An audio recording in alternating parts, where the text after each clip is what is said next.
अब जो हम अगले समाजशास्त्री का वर्णन करेंगे उनका नाम है मोर्टिस द मारियो जुआन एंटोन निकोलस द कैरिट्स कॉन्ट्रैक्ट। उनका जन्म 1773 में हुआ और मृत्यु उनकी 1794 में हो गई। Marquis de Mario Juan Antonio Nicolas de Carriot contract मुख्य रूप में अपने मानवीय प्रगति के सिद्धांत के लिए जाने जाते हैं। उनके इस सिद्धांत की व्याख्या उनकी पुस्तक मानवीय मस्तिष्क की प्रगति के एक ऐतिहासिक चित्र की रूपरेखा में की गई है। कॉन्ट्रैक्ट ने मानवीय इतिहास के 10 उत्तरोत्तर कालों की चर्चा की है और अपने अन्य समकालीन विचारकों की भांति उन्होंने भी विज्ञान और गणित शास्त्र के उत्तरोत्तर अपरिमित विकास की संभावनाओं को रेखांकित किया है। उन्होंने सन 1751 से 1765 के बीच विश्वकोश की रचना में महत्वपूर्ण योगदान किया है। उनके परिवर्तनवादी सामाजिक और राजनीतिक विचारों की थॉमस माल्थस ने अपनी जनसंख्या के सिद्धांत संबंधी लेख में कटु आलोचना की है और कहा है कि इस प्रकार की सभी सुविचारित योजनाएं जनसंख्या वृद्धि और भोजन की आपूर्ति की प्राकृतिक सीमाओं के बीच असमानता पर आधारित होती हैं। कॉन्ट्रैक्ट ने प्रारंभ में फ्रांसीसी क्रांति का समर्थन किया था, किंतु बाद में वे इसी के शिकार हो गए और उन्हें अपने बचाव के लिए छुपने के लिए बाध्य होना पड़ा।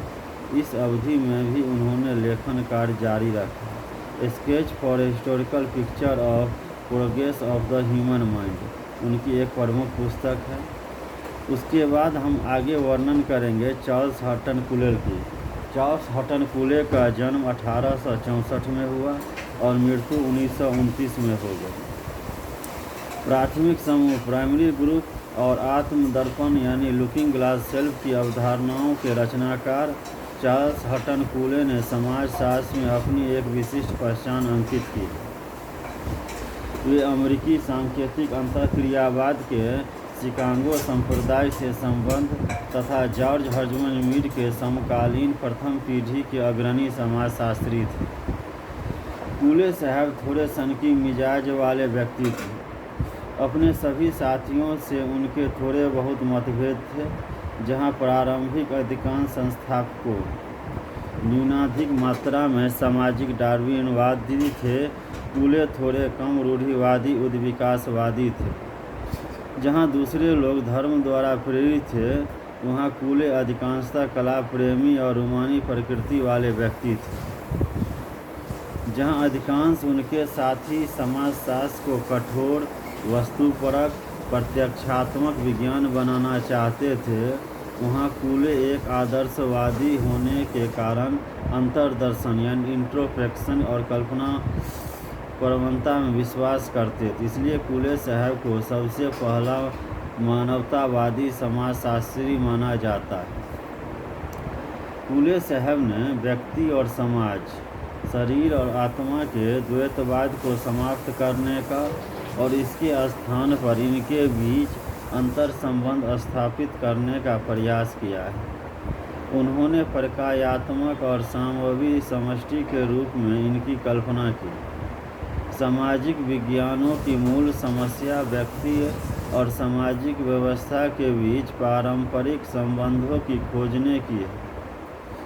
कूले साहब के अनुसार व्यक्ति और समाज की अवधारणाओं की व्याख्या एक दूसरे के संबंधों के संदर्भ में ही की जा सकती है, क्योंकि मानवीय जीवन सामाजिक उपागम का ही अनिवार्यता प्रतिफल है, अर्थात व्यक्ति समाज का और समाज व्यक्ति का निर्माण करता है।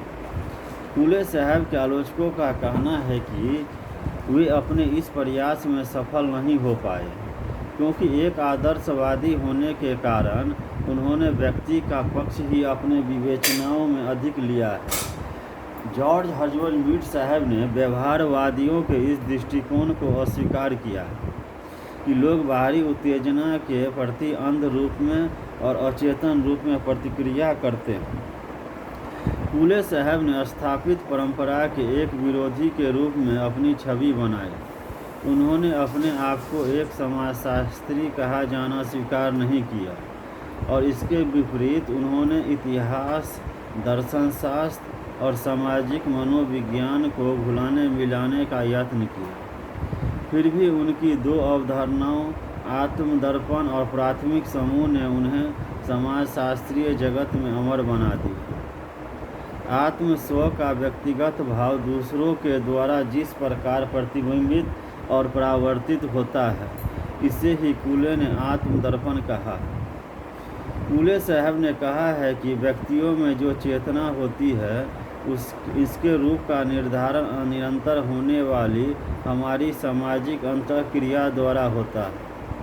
चेतना को सामाजिक पृष्ठभूमि से अलग थलग नहीं किया जा सकता। इसी विचार को बाद में विलियम जेम्स और जॉर्ज हर्बर्ट मीड ने विस्तार करके स्व के समान सिद्धांत की रचना की है। उनकी प्राथमिक समूह की एक अन्य महत्वपूर्ण अवधारणा आमने सामने के प्रत्यक्ष, गहन एवं घनिष्ठ सामाजिक अंतःक्रिया पर बने सामाजिक संबंधों को प्रकट करती है, जिसकी तुलना कूले ने बृहद एवं अधिक विषमता युक्त एकत्रित समूह के साथ की है।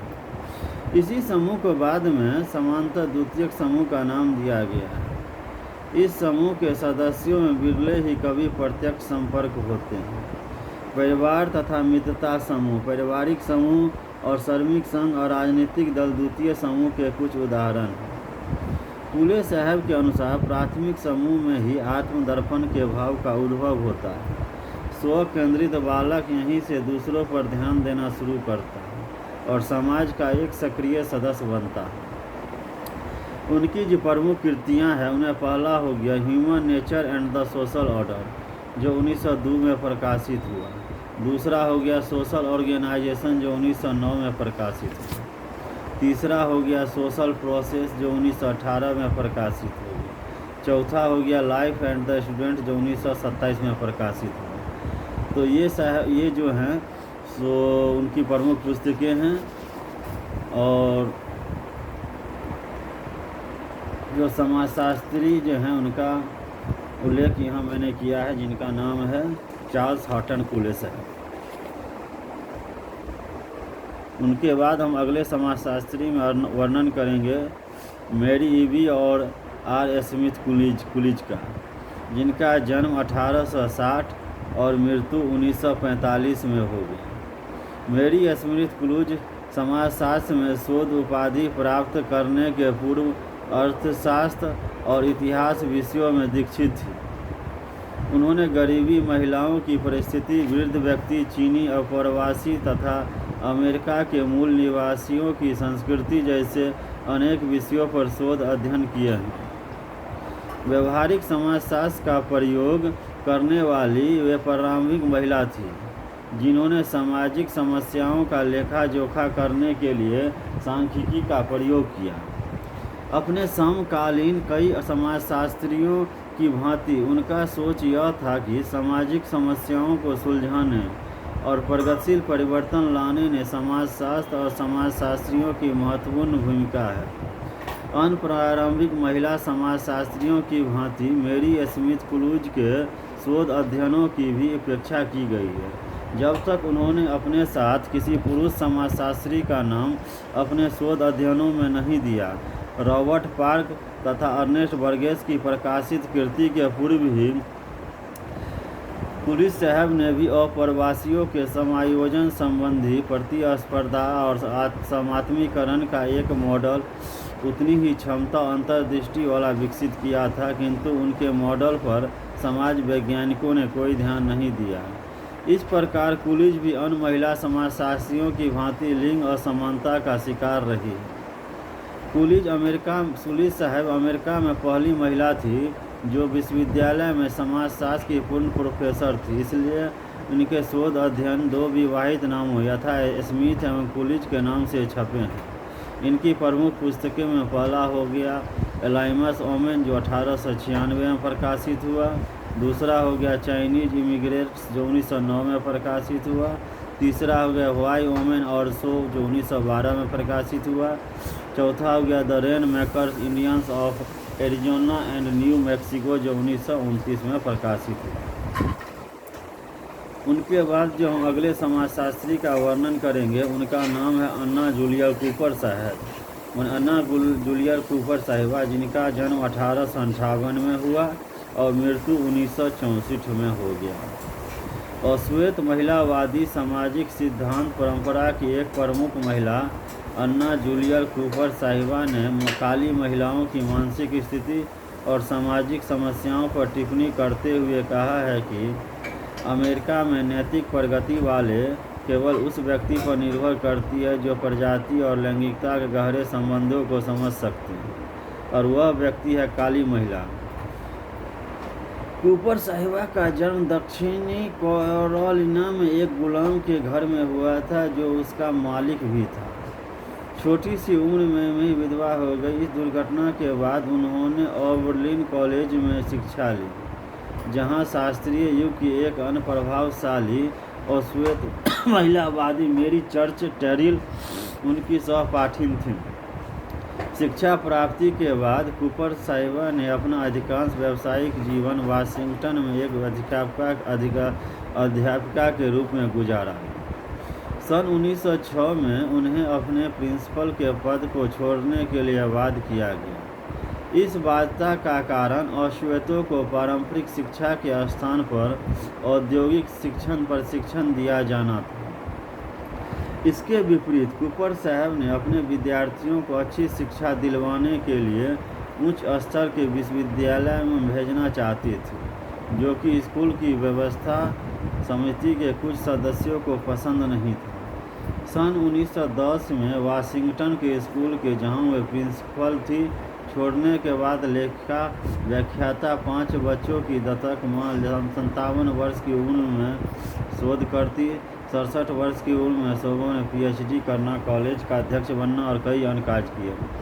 सन 1964 में जब वाशिंगटन में उनकी मृत्यु हुई तब उन्होंने गुलामों की जिंदगी से लेकर आधुनिक नागरिक अधिकार आंदोलन द्वारा प्राप्त मुक्त एवं स्वाधीन जीवन के खट्टे मीठे अनुभवों के स्वाद को चखा और जिया है। उनकी जो प्रमुख कृतियां हैं उनमें पहला हो गया a voice from the south, जो 1892 में प्रकाशित हुआ। A voice from the south जो 1892 में प्रकाशित हुआ। इनके अलावा भी कुछ प्रमुख पुस्तकें हैं जिनका वर्णन नहीं किया गया है क्योंकि उतना इम्पोर्टेंट नहीं है। यही पुस्तकें जो है बहुत इम्पोर्टेंट है, चाहे सोशियोलॉजी चाहे समाजशास्त्र। अब हम अगले समाजशास्त्री में वर्णन करेंगे लव रोज कूपर साहब का, जो उनका जन्म 1916 में हुआ है। दर्शन शास्त्र और समाजशास्त्र दोनों में शिक्षा प्राप्त कर रोज कूपर साहब एक अमेरिकी समाजशास्त्री हैं जो मुख्य रूप से कार्य, परिवार और महिलाओं पर किए गए अपने शोध अध्ययनों के लिए जानी जाती है। उनके कार्य के समाजशास्त्र में मुख्यतः अस्पतालों तथा अन्य चिकित्सीय संस्थाओं में नौकरशाही तथा स्वास्थ्य रक्षा पर इसके प्रभावों का अध्ययन किया गया है।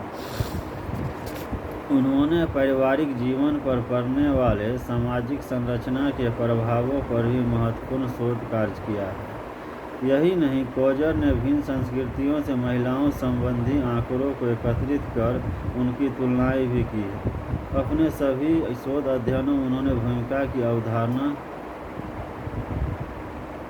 का प्रचुर मात्रा में प्रयोग किया तथा भूमिका से जुड़ी भूमिका दूरी की अवधारणा तथा अन्य अवधारणाओं का स्पष्ट जानकारी प्रस्तुत की है।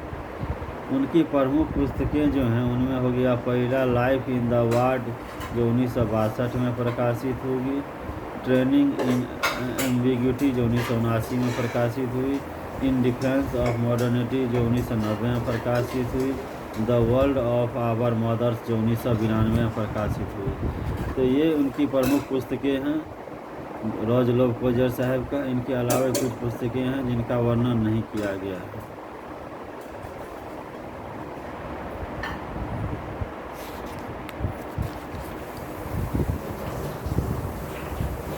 तो ये हैं रोज लोव साहब कृतियाँ जिनका वर्णन मैंने किया है। इस वीडियो में मैंने अन्ना जूलिया कूपर साहिबा और रोज लोव कोजर साहब का वर्णन किया है, उनकी कृति और उनकी पुस्तकों का वर्णन किया, चाहे सोशियोलॉजी चाहे समाजशास्त्र।